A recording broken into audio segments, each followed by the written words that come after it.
Not my backtop.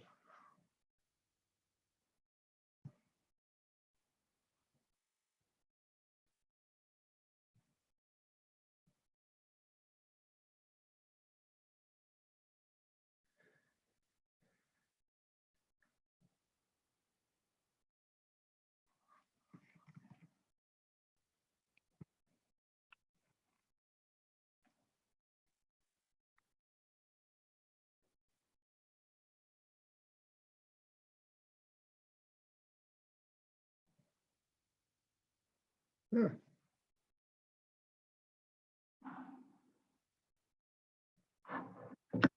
Yeah.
Where are the controls?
You're being recorded.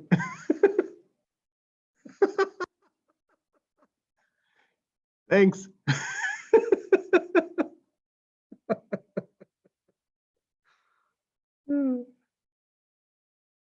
You're muted. I gotta go back to my meeting. All right. Thanks. I just want to make sure you can see my screen. Yeah, I can.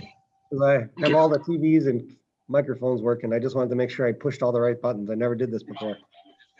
Okay, I can see you and I can see your screen. It's just that, are you gonna put that into a full page? Do you ever, No. I can do this. Does it make it bigger? no, put it back. There is a full screen, but that's fine. Just leave it like that.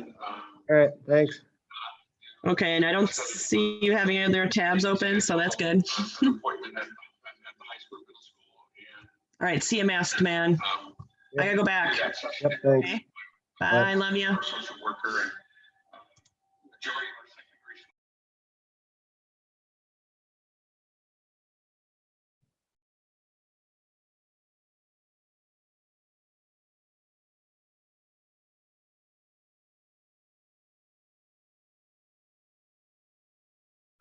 Where's full screen?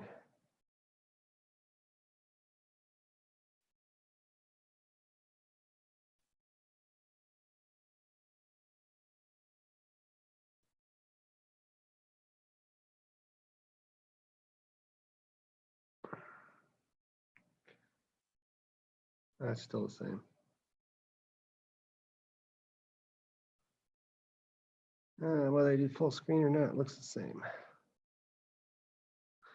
All right, well, at least you can see it.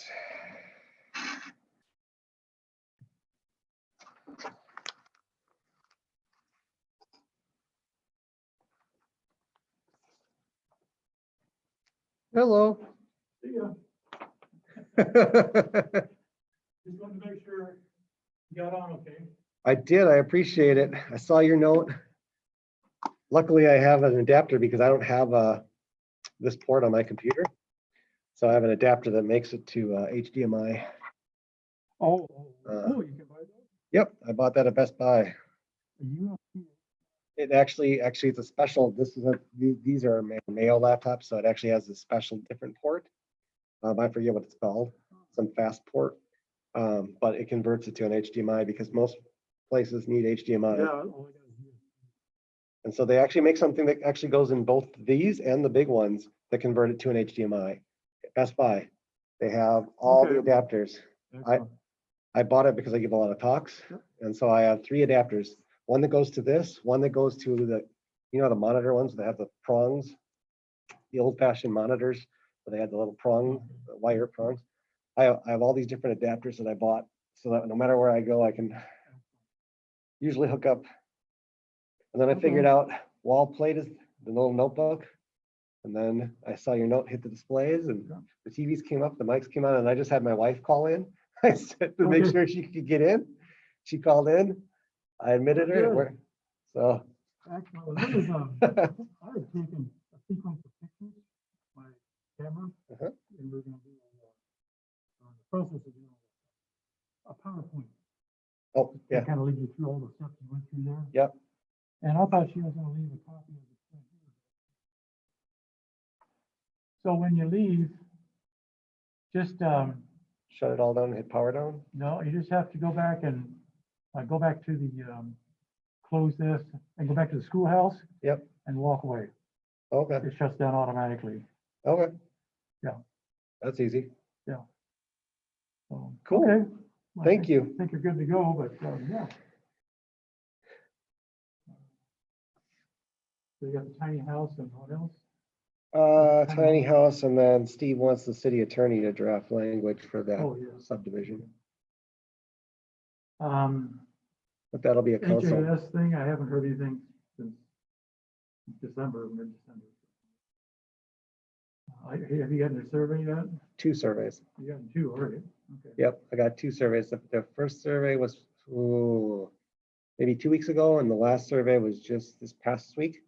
Okay. I had to pick out pictures and styles of homes. Yep. Finishes and what was most important to you, that kind of stuff. Okay. I've done all 4 of them, I guess, finishing before Christmas. I did them, I don't know if Joe did them or not, but they're, sounds like they're just way out there, I don't know. It was weird because I think the first one had some prices, but they all were very high. Like You're right. Oh, the first survey had prices, I think. It was like Yeah. prices of lots, but they started out high. I'm like, where's the lower ones? Yeah. Like, huh, that's not an option. So I don't know, it's been really quiet since before Christmas. Because I talked to Steve Regner, he was another one that put his name in. He said he hasn't seen it either. He said trouble with his email address.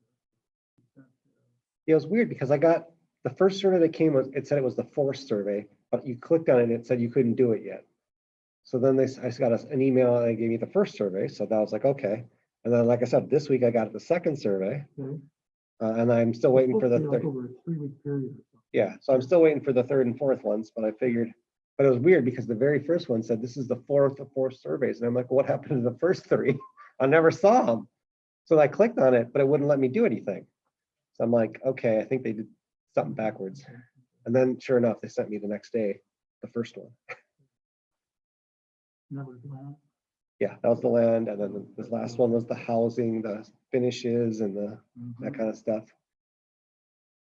So, yeah, we'll see where it goes. Yeah, it'll be very interesting to see what they get from it.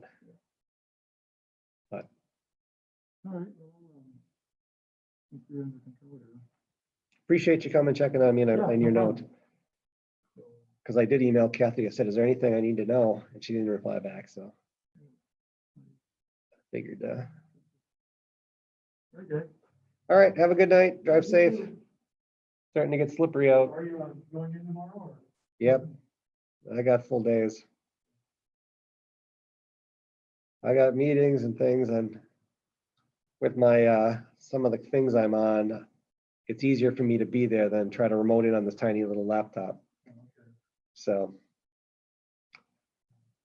Crazy time. yep. See you later. See ya.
There we go. That's better.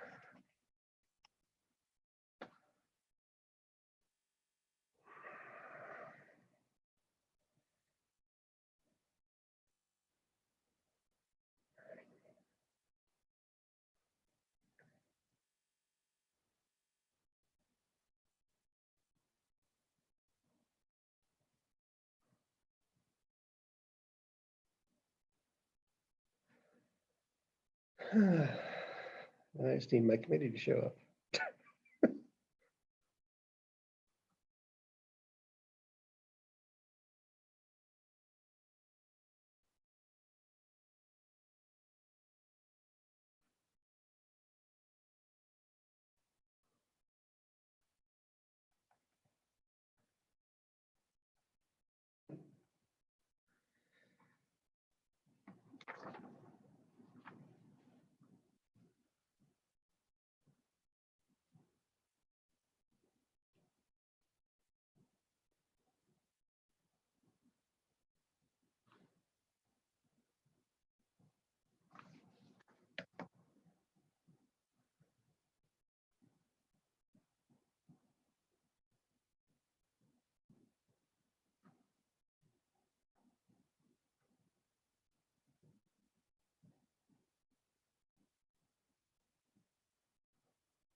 Good evening. Hello, How you doing? I'm doing good, and you? Good, good. I'm not getting notices for stuff, so I actually wound up going through the city link. Well, hey, at least it works. I was going to say, your wife did a good job. So it's funny because I never used this equipment before. I had her call in. I got here early and then I said, okay, now dial in. I love it. Well, am I the only one that's going to be online tonight? I have no clue. The only Okay. information I got was Scott wasn't going to be here. Okay. So, Well, I would be there, except my granddaughter tested positive, so I'm like being extra careful. nope, that's the right thing to do. Yep, absolutely. Plus, with the snow tonight, it's not bad to stay home. Yeah, that's a good thing. Yes, it is. Although sometimes it's fun to go out and give that car a little try and see what it's worth. It's shame on me. There's nothing wrong with that. No, I like to have a little fun, never too old to smile. I do the same thing. Yep. Especially when I go around the corners and my kid's in the car, just to give it a little spin, little kick out there, you know. Yep. I do it safely when there's no one around. Yeah. Well, I always take a good country road, but that's always that's kind of good and bad. Sometimes if you mess up, That's true. I'll get firm to find you. This is true. So I see roll call. I don't think I can, nope, I can't scan your thing here. What do we have on the agenda tonight? Just two quick things. One, to go over in your packet, Mike basically put together a tiny home ordinance. And Okay. he just has a couple of questions that he wants us to answer. Literally 2 questions. Okay. And then if we're good, he'll make those changes, and then depending on if it's minor or major, we can look at them next month, or if they're minor, we could potentially set the public hearing for it next month. Okay. And then after that is just a short thing that Steve wants us to look at. I have the attorney actually draft the language for that one ordinance with the driveways, the entrances into the subdivision. Just talk on that real quick. And then, oh, I just need to collect everyone's email, apparently. Okay. And that's it. Okay. So, I'm trying to think what my email is. I had it changed because of the city. I have my personal email. I think it's counselor p.shields@gmail. Orinoco City Council counselor. I'll have to look it up. well, when you confirm it, let me know. Yeah. I don't use it. I don't have to send stuff to myself, so I don't obviously use it. And Paul, why don't you give me your email and cell as well, if you would, please. Yep, so my email is orinocopol Okay. @gmail.com. Okay.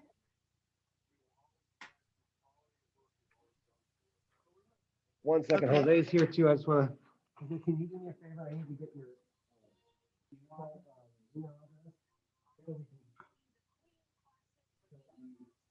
We get you the agenda and everything. They want to update at the beginning of the year for everybody. In case somebody changed something or. Oops. Just the email, I think, is the city, is all I got to ask for the city. Unless you prefer being called, but. Yeah.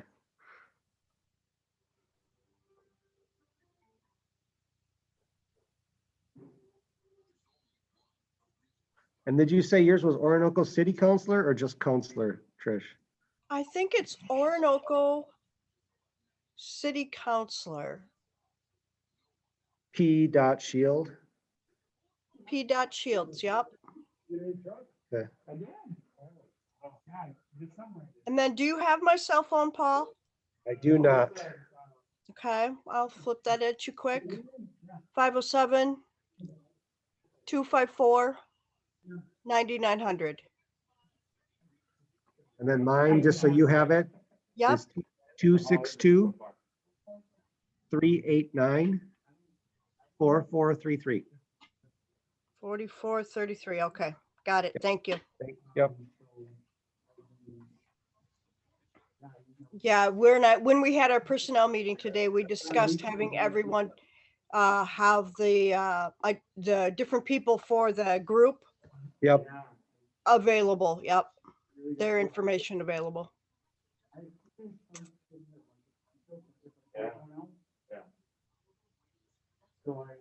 We're just updating your email address, and then if you also are okay giving your phone. It's just for the committee. We weren't going to post it on the wall.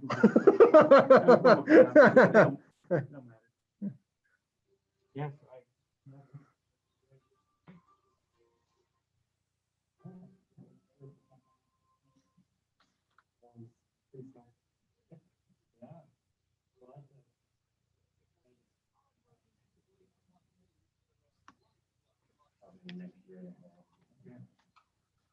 That's kind of like, you know what? The truck went great, but I had, those issues with the contract, there were different. Our rear axle feels like, first time going on 4 times, last time going on 3 times, like, where did you get from that? Yeah, no, But it's been good now for the last 4 years, I'm watching. Home. yeah, I decided to pull it around. Okay. I had about $7,000 to $8,000 in repairs. Yeah. I had Thanks. the front differential, and I had the e-brake, and the e-brake was like $700 for the parts, Really? and but like another $700 for the labor, so like $1,400 to do that. And then I had something else where there were 2 more things that was adding up, and I'm like, How many miles? 100 and All right, it's officially 7 o'clock, so I'm going to get us going so we can get out of here before you get snowed in.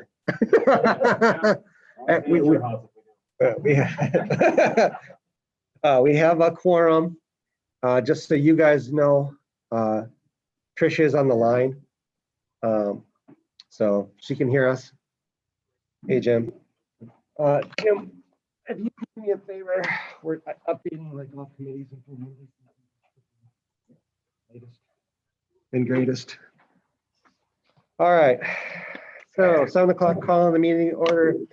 First thing on the agenda is roll call, and we'll start with you, Jim.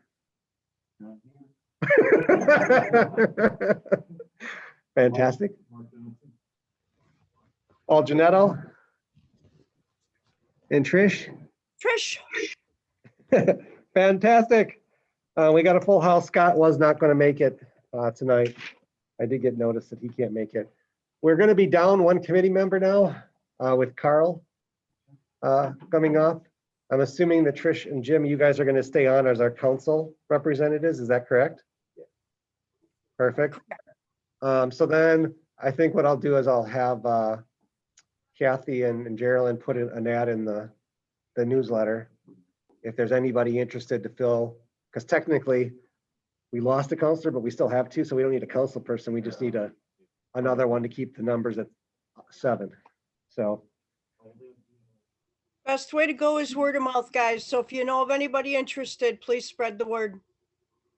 yeah, so if you have somebody in the community that you know wants to get engaged, involved, and be active, and would love to chair this thing, I mean, let's just start. Let's just start them all right here.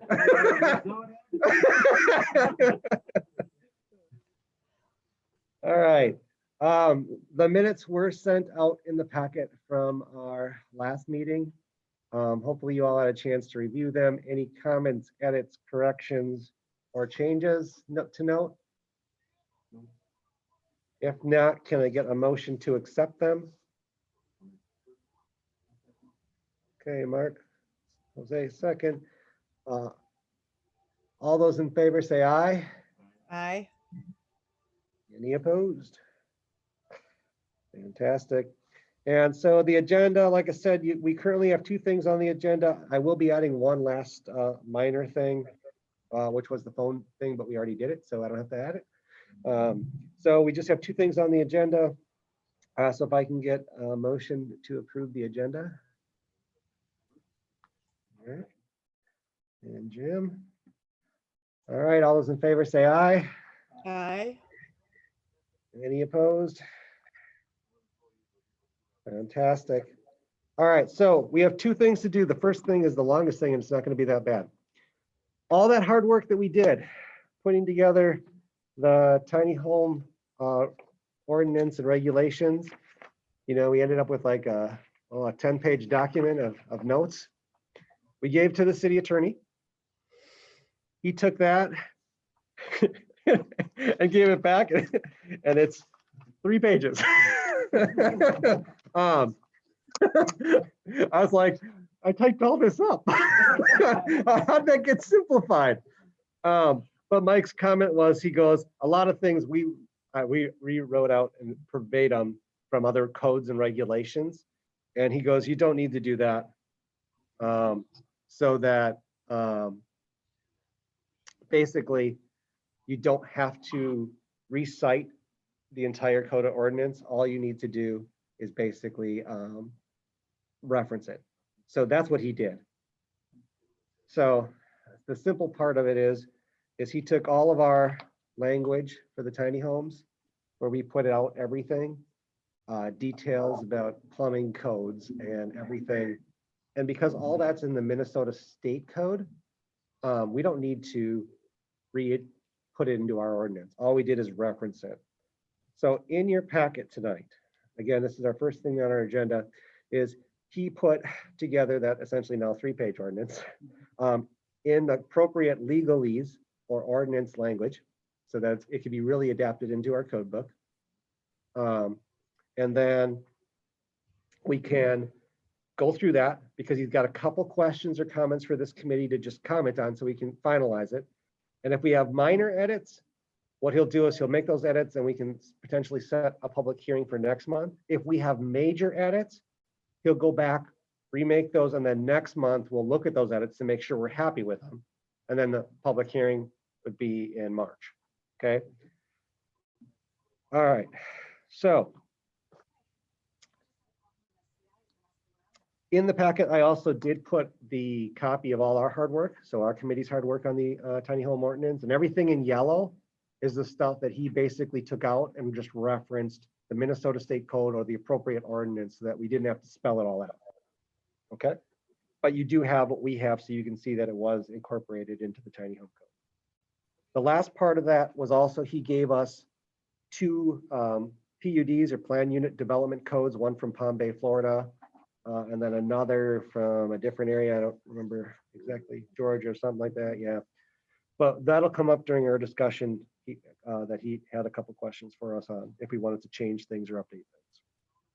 So if we start by looking at the ordinance that our Mike Flaherty, our city attorney, put together, basically you'll see he's got all the different codes and sections. He did also update section 151.018 in our city code, just so it was consistent with this tiny home piece. But as you can see, he basically went through and starts with, you know, violations, injunctions, the standards for the tiny home. Keep in mind, we are only going to allow tiny homes to be developed as planned unit developments within the city of Orinoco. Okay, so you can't just put a tiny home here and a tiny home there. This is a planned unit development, and it's going to be basically in R2 only, and it still has to have a conditional use permit. Both those things assure that it comes both the planning and zoning into city council for approval. So we see full development plans of what it's going to look like long term, so that we still have control over what goes in the city. So if we go through this, starts out with definitions of what a tiny house development is, an area of land developed as a single entity or in a approved stages in conformity with a file development plan. Again, all of this is written in that legalese, which is not how we wrote it, but this is how you write it for an ordinance. I'm not going to read through all of this, but it's, again, he took our verbiage and put it into the appropriate verbiage for this. The first thing I want to call to your attention is under code 151.290C, the zoning. Again, just to reiterate, it's only going to be allowed in R2 residential zone. That's our multifamily district, because this will be considered a high density area. Because remember, we allowed smaller lot sizes so that you could fit more tiny homes in a. Yep, so R2 is a high density zone for housing, residential housing. R1 is just single family home. It was sent out last week. So I actually put the agenda and the stuff together last week, and Kathy sent it out to the committee.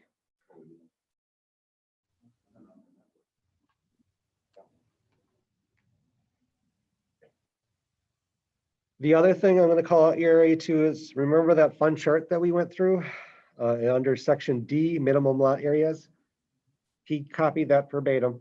So when we talked about lot size, square footage, 5,500 square feet for the tiny home with a street line limit setback of 25 feet, yard yards of 80 feet.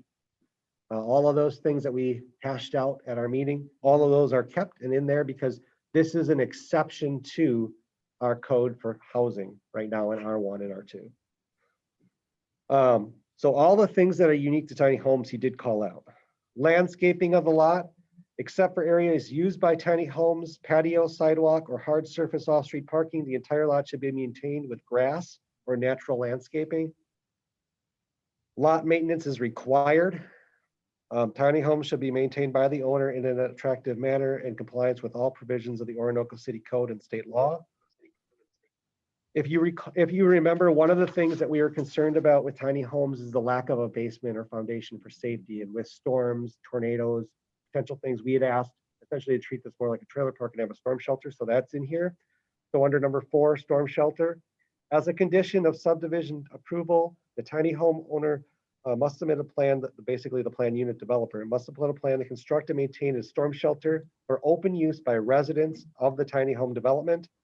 The storm shelter plan must be approved by the city engineer and must comply with all state, federal, and local laws related to storm shelter. So we have that in there for safety. Again, our engineer will approve it based on the number of homes in that area, so it's sized appropriately. His first, yep, sorry, go ahead. I want to take you back just a little bit to landscaping. Yep. You've got grass or natural landscaping is acceptable. Yep. I want to remind you that in the Phoenix area, dirt, sand, and rock are all considered natural and acceptable, and they're not necessarily considered natural and acceptable here. Although they are natural, a lot of people are probably going to have a fit if they're just doing a rock surface. But are you So we might proposing to want to strike that refine out? that. Do you want to Pardon me? strike that? Would you like to strike that out and just leave that as grass? Are you saying get rid of natural landscaping? I think we should, because the natural landscaping, depending upon your perspective, could throw some people off, and it could allow us to get stuck in a situation we don't want to be stuck in.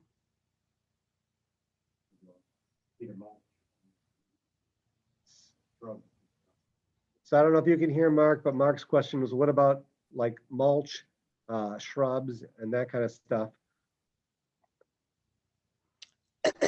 Again, I think it's all natural. It's all good. I mean, but so are rocks and gravel.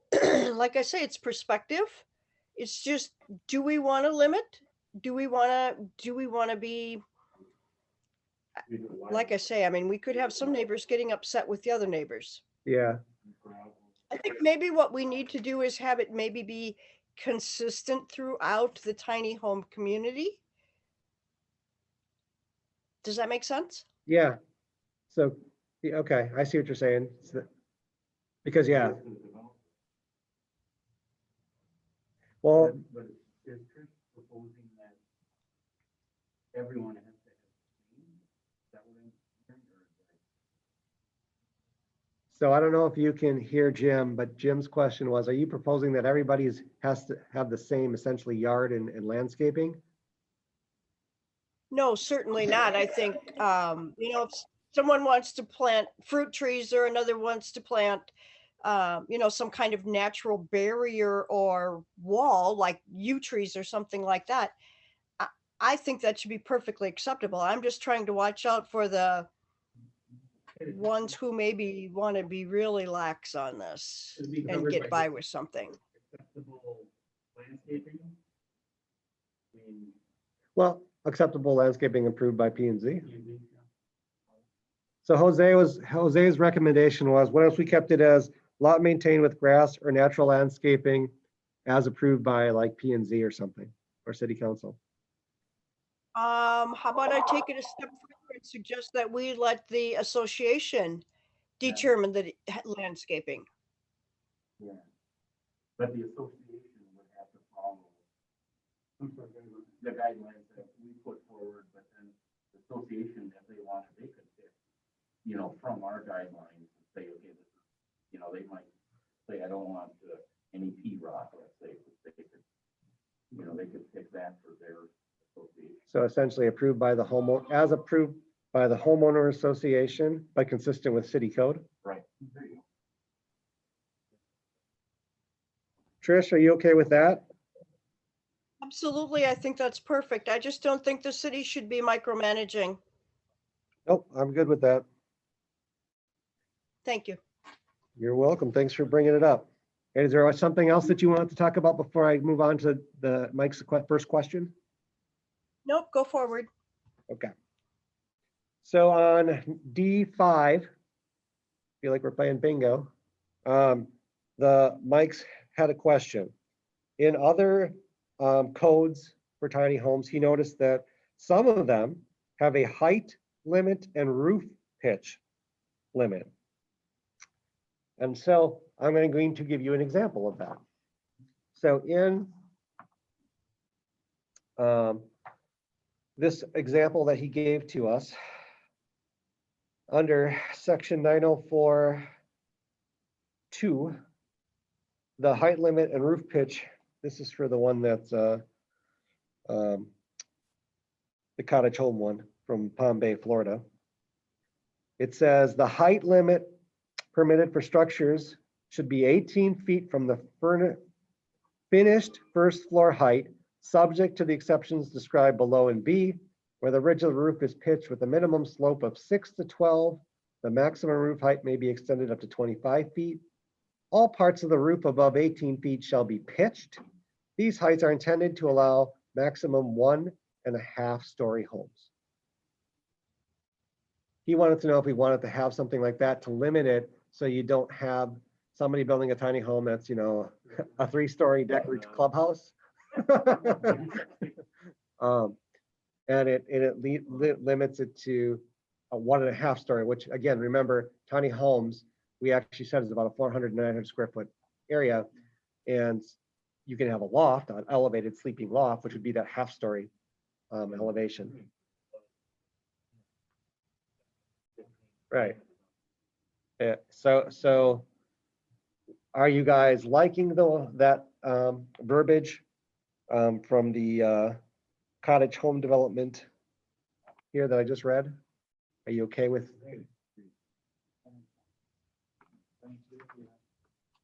Trish, are you okay if we adopt the same verbiage that I read? Partially, I would like to question part of it. Okay, what part would you like to amend? The pitch, the requirement for pitch. Okay, I have seen some of these tiny homes where they have a very sharp pitch because it's only a one-sided roofing situation. mhm, And they've got like windows along the highest part of the roof. And I have also seen some of these tiny homes where they make use of the top via a deck or something like that. So I guess I'm really cautious about forcing a pitch on someone when, to be honest, if I want to be out there and enjoy the sunlight and whatever on my rooftop patio, why not? then we don't need to pitch. The only thing with that though is that somebody does make it. Handrails. So that's already in there. So for any, yes, there's part of the code requires handrails and certain things around that because that's already in the state code for that. So that would be covered there. So then here's my question to you. If we only keep A, the height limit permitted for structures. Now it says 18 feet, but it allows up to 25 feet to have 1.5 stories with that top pitch. If we're gonna get rid of the pitch, so that to everybody's point, you can put a deck up there. What's the maximum height then? Is it 18 feet or is it 25 feet? Yeah, that was with the steep pitch.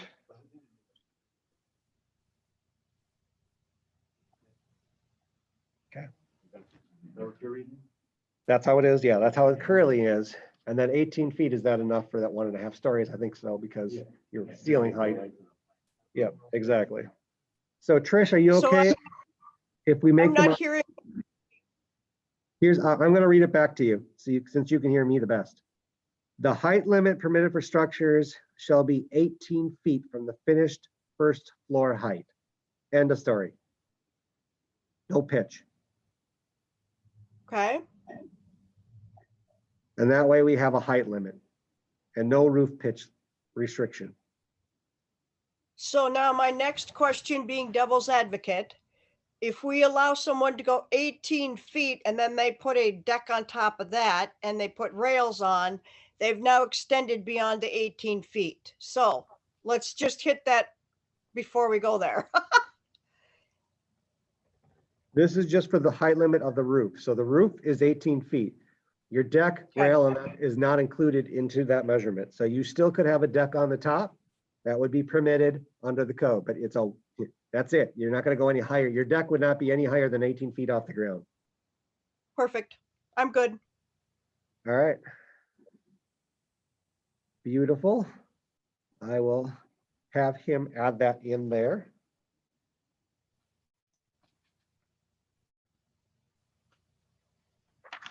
All right, the next page. This is my item number 6 now back on our code, or the code that Mike drafted up for us, I should say. Required open space. Do we want to mandate that there's an open space or communal space? I'm going to give you the example again from the Clarkstown, Georgia code. Required open space. This is again from the Georgia. A minimum of 400 square feet per unit of common open space is required. At least 50% of the cottage units shall abut the open common space. All of the cottage units should be located within 100 walking feet of the common open space. The common open space shall have cottage abutting at least 2 sides, and at least 50% of the cottage home units shall be orientated around the common open space with their porches or main entry facing the open space. Is that something we want to mandate, dictate, or not? How about this? I can honestly say that I'm not feeling very good about mandating that tightly. However, I do feel that perhaps we've already kind of built in the common space with the garages being in the center and the mail and the garbage and that sort of thing. So I'm kind of wondering, do we want to perhaps suggest a common room or a common playground kind of thing for kids? You know what I'm saying? I don't know if you can mandate them to build a playground. I think you can mandate them to have open space for kids to play, but I don't think you can mandate a playground or a park because that's right. The city has that. Right. So I guess when I first when I first saw Mike's comments, I was like, I like the idea of an open space just for that. So the kids can go play, kick the ball, soccer, whatever, have a safe spot. You're not by the street playing in the street. In a community where homes are close together, you could potentially have higher traffic because you're going to have higher occupancy with more people in a tighter, smaller area.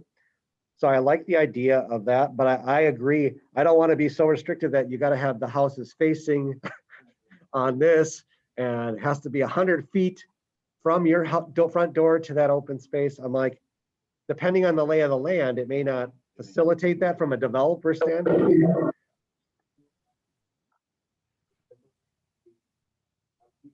Yes.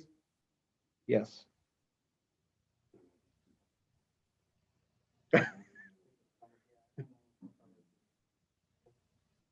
So would we be okay if we just took some of that?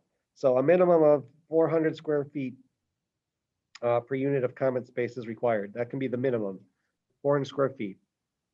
It can be larger. And then we just get rid of all the restrictions that say you have to have it touching, you're butting and touching it on multiple sides. Trish, are you okay with that? Yeah, very much so. I think, do we need to address some kind of trail or something that gets to it so that everybody has access? I don't see why we couldn't. That would be my only concern. Access point / trail. Is also considered common space.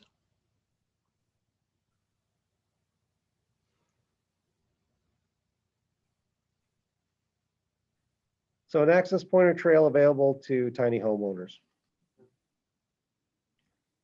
Yep. Yeah, I'm sure Mike will word that in the appropriate legalese and right wording. Okay, beautiful. All right, so now I'm going to go back to our code. Parking, again, it's going to reference ours, must be compliant with our parking section, except with the exception that we only mandate a minimum one parking space is to be constructed for each 5,500 square feet of land within the tiny home tiny home development. Because of the size restrictions of the lot, you can't fit a 2-car garage.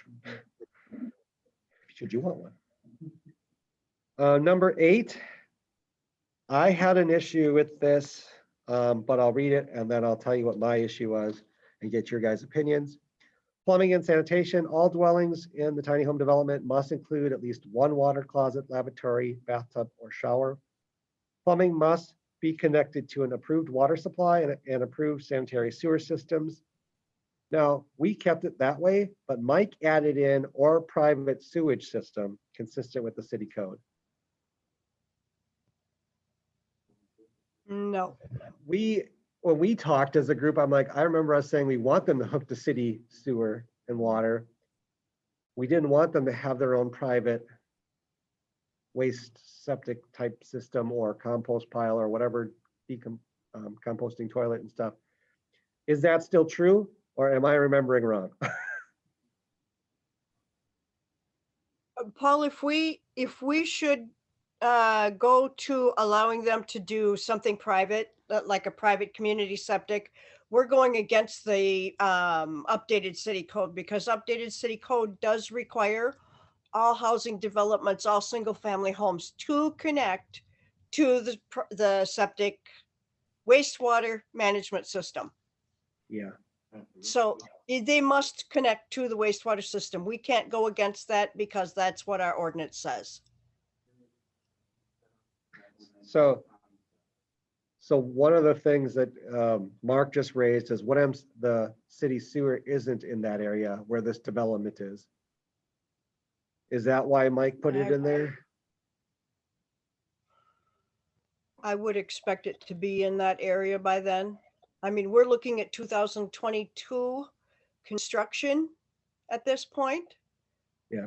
So honestly, I believe that by the time any tiny home development construction would begin, that we'd already have it in there. I think if an exception needs to be made, we'd make it on the fly. But Jim was gonna say something, and I don't know if you can hear Jim. Trish, can you hear me? Trish? Can you hear Jim? No, Can you hear me okay? Trish? Here, why don't you come here? Trish? Can you hear me Yes. okay? Okay, now I, yes, the one thing that I was thinking is out by my place. So if you think of like Randy Bartz's property, because I think the line is there at his driveway. And he's got a lot Right. of acres there. So if he were to Right. develop that, we don't have water and sewer there. He or somebody, let's say he sells it and he doesn't have water and sewer there yet.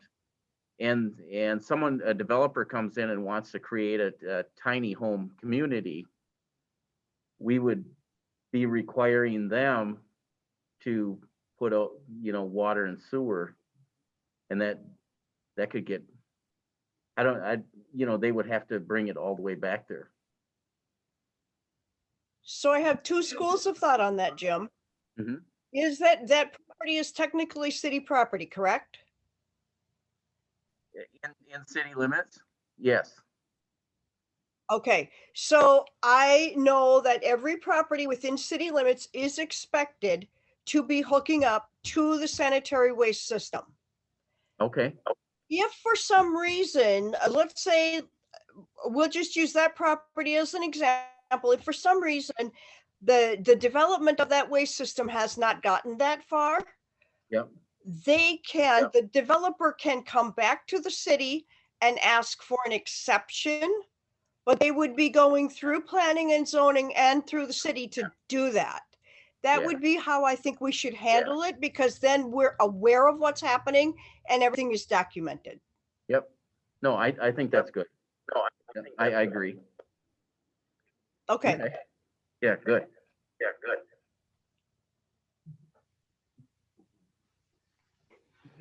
You agreed with yourself, Jim, the little echo. And that was good. Yeah, that was good.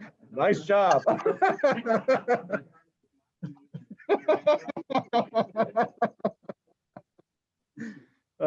I don't know if you heard it, Trish, but he said, he goes, I thought Trish was mocking me. Because of his echo feedback.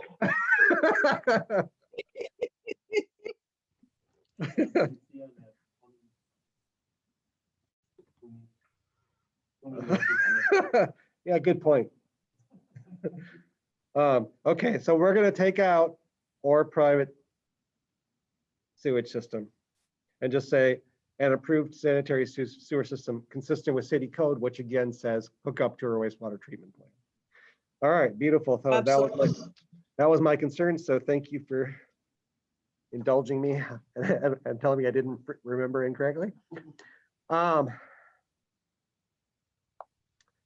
Number 9, structures allowed, residential structures located, maybe either traditional site-built home, manufactured home, modular home, or fabricated building as defined herein. Again, the key thing is this is all consistent with the Minnesota State Code. That's what they allow for tiny homes. You can have any one of those. The key is they all have to be approved. Again, so because it's consistent with the Minnesota State Code, he said we don't need to get into any more details, because I had actually put all the ratings, if you remember, in the document. It had to have this SAE and this all. He goes, just so you know, you don't need to do all that. He goes, it's in the code. I'm like, okay, fine. And then at 10, it references again, all structures must comply with the Minnesota State Building Code, the Minnesota State Fire Code, the Minnesota Residential Code, including Appendix R. And remember, Appendix Q, that's the one that they just approved last year, and that has all the tiny home specifics.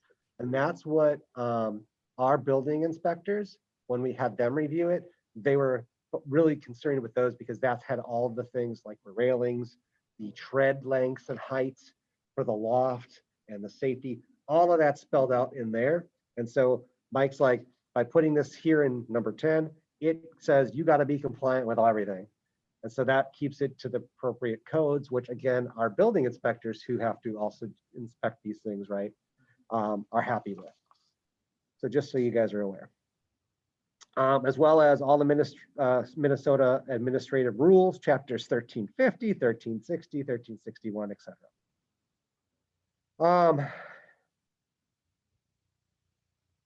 Let's see. The next part I want to go over, application. So E, the application procedure for approval of tiny home development should be the same as a plan unit development under our city code section 151.27L. Basically, they got to present an approved plan for here and city council to approve. So it comes to planning and zoning, and then city council approves the plan unit development, just like anything else. So again, visibility, that's what we want in the city. So again, city council makes the final authoritative approval of those all plans, but it would be seen and approved prior to being built. Plus, they have to come here first to get a conditional use permit. So. And that's what it says. The application must also obtain a conditional use permit. So we have to approve the conditional use, and then that would have the public's input as well. So, all right. The next parts are all just referencing all the other codes. And Mike wanted just to have that all in there.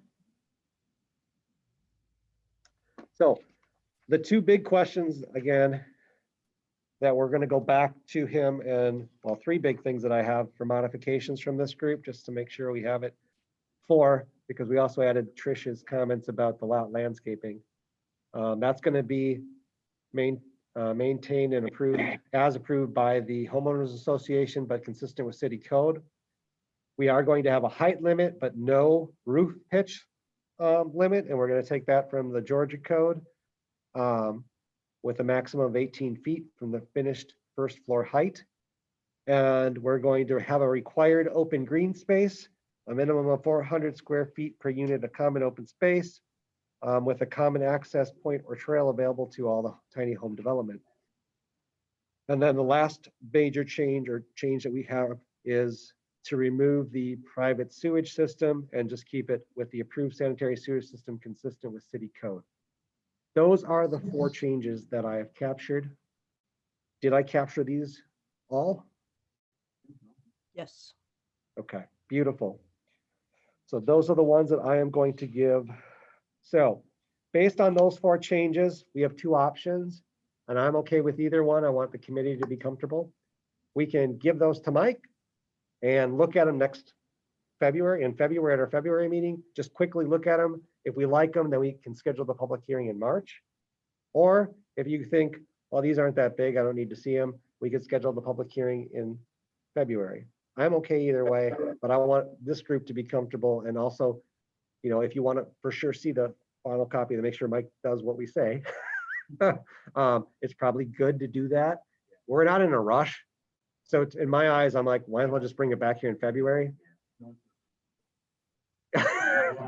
There's nobody knocking. Yeah, there's nobody knocking at the door right now. Now, I do know there is potential interest from some people. Yes, I have had one person contact me about this tiny homes, and I said, well, we're working on that. Stay tuned. I said, you don't do anything until we come up with our rules. Then you can come. So, and March is fine. They're not doing anything right now. All right, so then I am going to make a motion that I forward those changes to Mike, and then we'll bring them back to the Planning and Zoning Committee in February to review and make sure it's to our final liking. And then we can potentially set the public hearing for. Is there a second?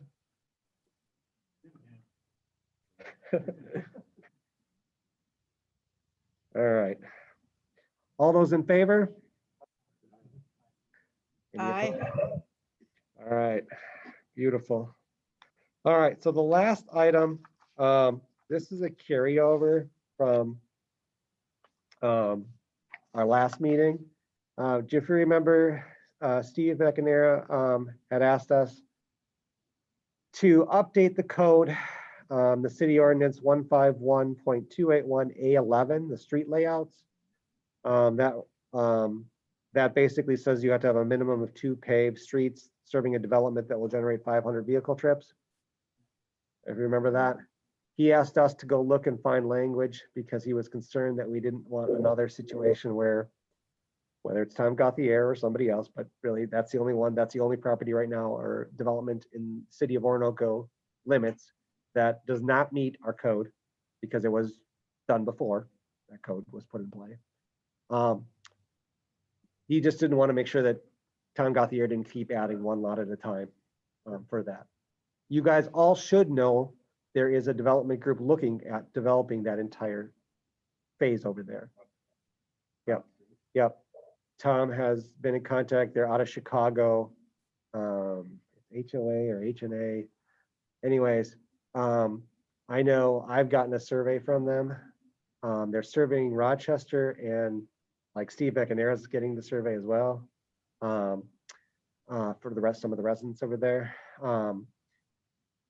Asking what type of development are they looking for? What type of homes? What size of lots? What price points of lots? What types of finishes? There's a 4-part survey. I've only seen 2 so far surveys come my way.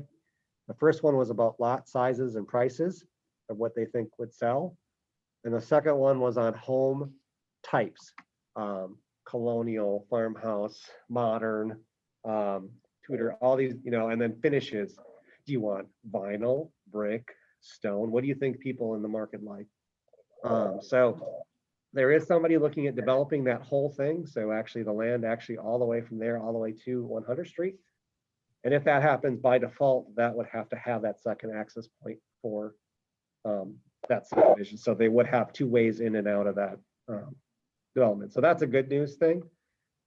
Again, I don't know if it'll go through. They're just, again, they have this company out of Chicago, and they're interested in developing. They looked at the Maxfield study. Remember when Stantec presented to us and they gave us the Maxfield study, and they said, you need so many retirement homes, so many single family homes. And right now in Orinoco, we don't have a ton of open lots or anything for development and sale.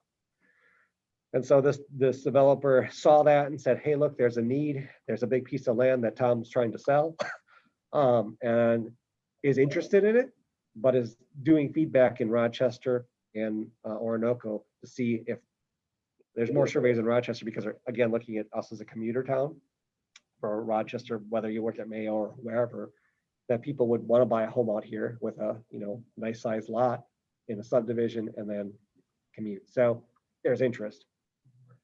So that's good news, especially probably more interested because we have sewer coming. And so that's a big piece that's going to make that land more valuable because now you have water and sewer offering as well. So anyways, Steve had asked us to look at that. We did an independent search as a team. And I remember I only found some stuff in the south.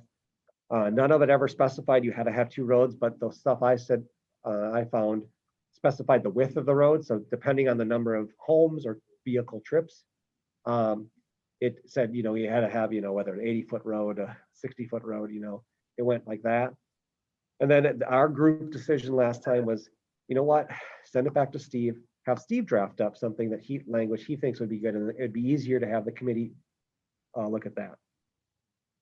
Well, I did that, went back to Steve, and Steve said, he goes, I don't think I'm really the right person to do this. He goes, it was the city attorney, Mike Flaherty, that made the interpretation of our city code. He goes, if you remember, that was this legal sticking point. And that was how we had to base our decision on our city's attorney's position and interpretation of our current code, which said that Tom Gauthier's one thing was not a subdivision, but rather a single home. And that single home would not have 500 trips. So therefore it was not subject to that rule because it was a minor subdivision development and not a full subdivision development. So what he asked was, Steve said, why don't you have your city attorney, he knows what we want, draft the language so that it doesn't happen again. So it's here for this group's discussion. If that's something we want to ask council for, because council would have to approve it, because every time the city attorney does something for us, it's not free. There's a fee, and he's got an hourly fee, and I'm sure there's a minimum. So, you know, that's why it's here before you guys tonight to say, do we want to have the city attorney actually draft something? Or what are your thoughts?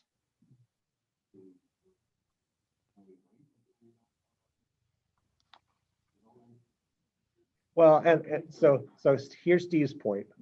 I'll play devil's advocate. I'll try to voice Steve. He's not on the line right now.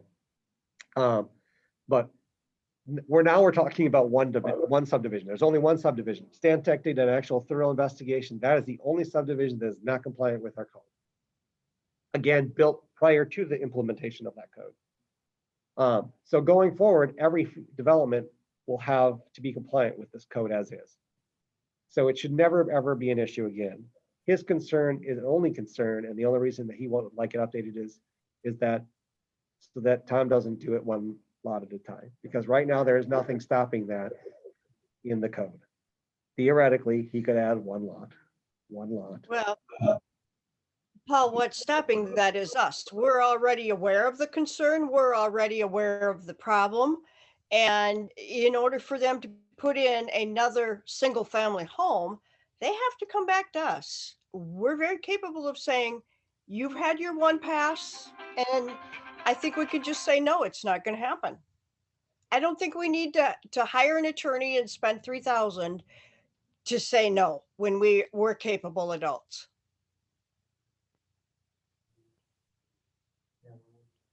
So just so you can hear, Jose said he agrees with you. We shouldn't waste the money. Thank you.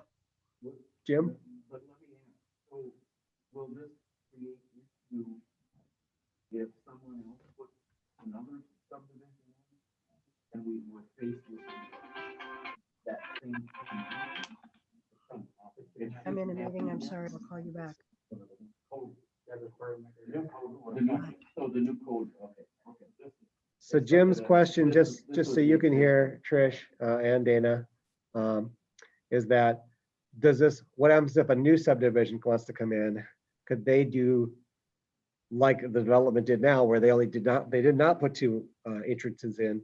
However, they would have to be compliant with the current code, which says if that subdivision has a number of homes and we're using the correct calculation or formula for Stantec to calculate trips, they would have to, if it exceeds that 500, that's when it has to have. If their subdivision does not exceed that 500 limits, you only need one entrance into it. So if you build 10 homes, right, you're not going to get 500 trips a day out of those 10 homes based on the formula. But if you build 40 homes, you're going to hit the 500 trips. And at that point, you have to have two entrances.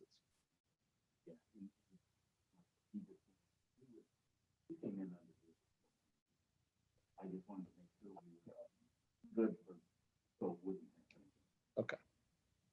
So Trish and Dana, I just wanted to make sure that we were good and it wouldn't happen again. And with the code in place, a large development would have to have the two. So then Jim also said you have the attorney. I think what we need to recognize is any development coming in, whether it's 10 homes or 40 homes, that has to come through planning and zoning and get city approval in order to develop. That said, because 10 homes can be just as dangerous for emergency services if it's not set up correctly, and it may need two accesses. So I really do think it depends on the development, and I think we just need to recognize that it's going to come through P&Z, and we'll deal with it at that point. So can I ask you a question? It's kind of off path, but yet it pertains. And I know we had this discussion before. In terms of the street that actually goes up to that subdivision. We talked about the width of the street and everything, yep. and about walking paths or anything, beside the street. Are we thinking now that the new code, that the streets are wide enough so pedestrians could be on that street a little, make it more safe, or have sidewalks or a path? Because I think as we go, if we keep the streets that width going up there, crazy now. It's crazy. It's crazy now. And what is it gonna be? Just think of that street up there.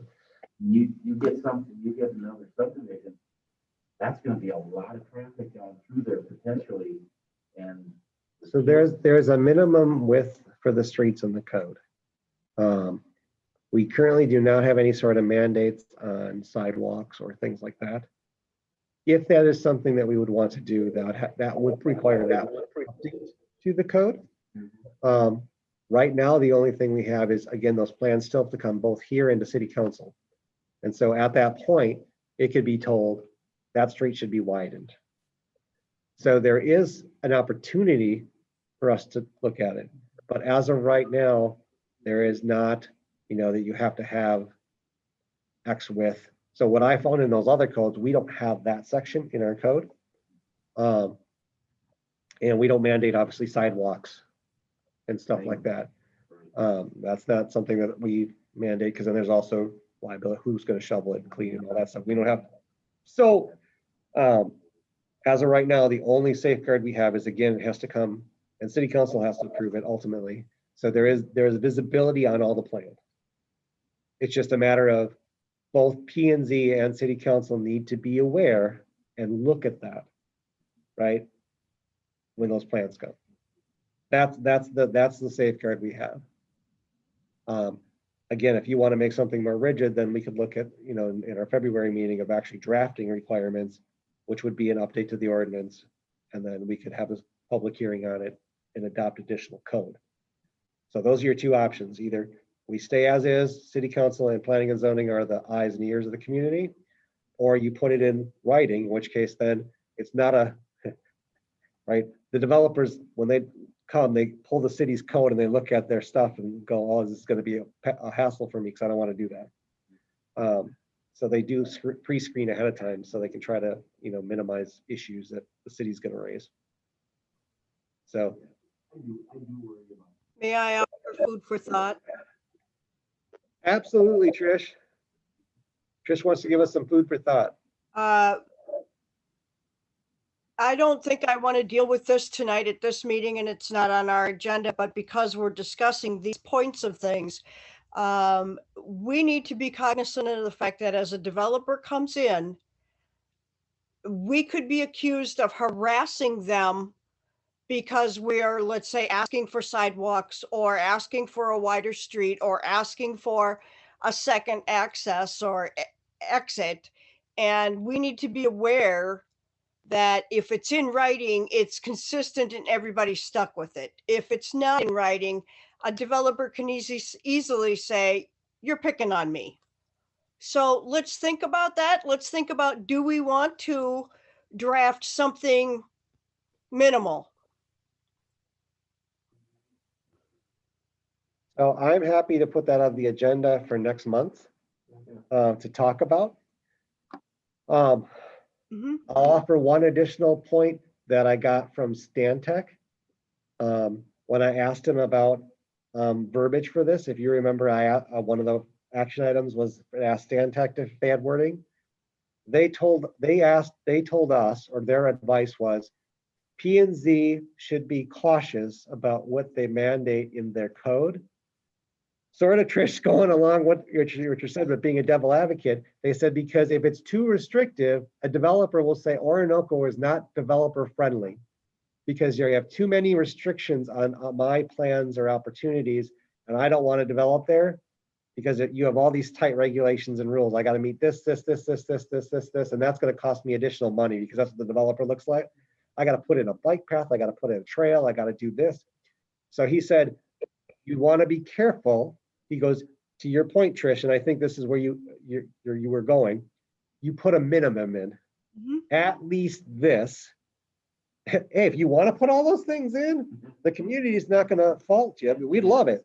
But if you dictate to them and say, if you want to build an Orinoco, you got to do this, and this. They're going to go $, $. No, I'm not going to get my money back. I'm not going to develop an Orinoco.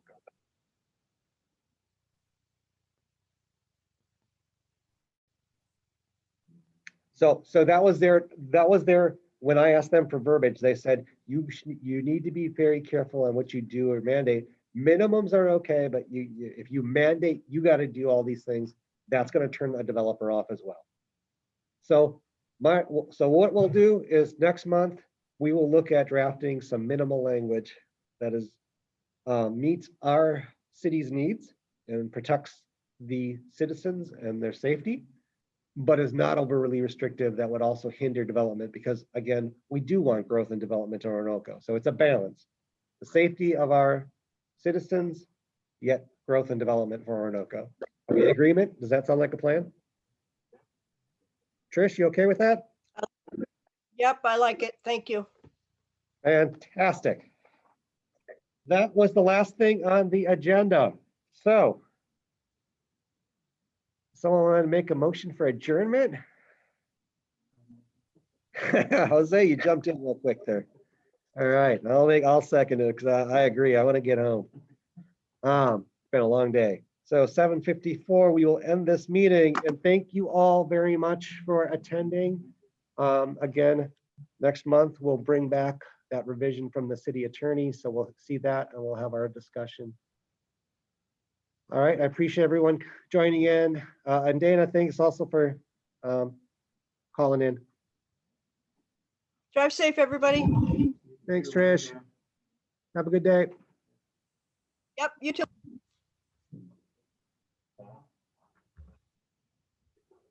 I gotta break.